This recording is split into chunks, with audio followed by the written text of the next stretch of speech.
Орчин цагийн Монголын улс төр гэдэг бол хамгийн өндөр үйлчилгээтэй хар тамхи гэсэн үг.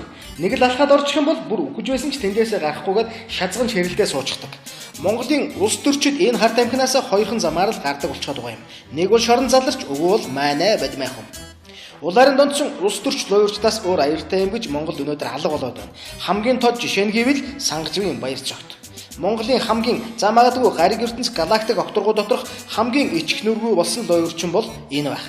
Толгой эргүүлсэн 20 мянган хувьсагч 3 сая төгрөгтэй офшорнаас тэр бүхэл тусгаар Монгол улсыг маань Хятадын Монгол хэмээн үүсгэсэн гэх мэт нь явсаран байгаад адагс үлдээ бүр Хятадын иргэн яашуу болох нь тогтоогдсон зэрэг бүх юм нь илэрсэн илчлэгдсэн.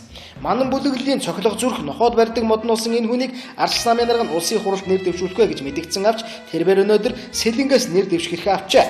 Гэхдээ тэрээр нэр дэвшгэрхээ өмнө нэг том ажил амжуулсан улсын хурлын чуулганыг зогсоож офшорын тухай хуулийг хэлцгийг хойшуулж чадсан явдал юм. Арслан нам болон намын дарга Зантахүгийн энх болд нь энэ мистер Яшуугийн өмнө үнэхээр хүчин мөксдөж байна. Ийм хүчтэй хүний өмнө Сэлэнгийн Арслан намчууд ойлгомжтой. Гэхдээ бас нэг эргэлзээ байна. Элтэд нүүр буруулсан сонгогчдын итгэлийг олохын тулд офшорчдыг нэр дэвшүүлэхгүй хэмээн шоуцсан байж болох юм. Анх шатны нэгжээс сонгогчныг нь залруулах эрх нь Арслан намын үндэсний зөвлөлт хороонд бий. Хэрвээ үндэсний зөвлөлт хороо нь баяр цогтойгоо зайлуулж чадахгүй бол Арслан нам офшорчтой хүлээн зөвшөөрч ганцхан холбонд цааш огшно гэсэн үг юм. Арслан намын шийдвэр шоу байв уу үгүй юу гэдгийг хамтдаа харцгаая. Хариуг нь харин 29-нд өгчгөөё.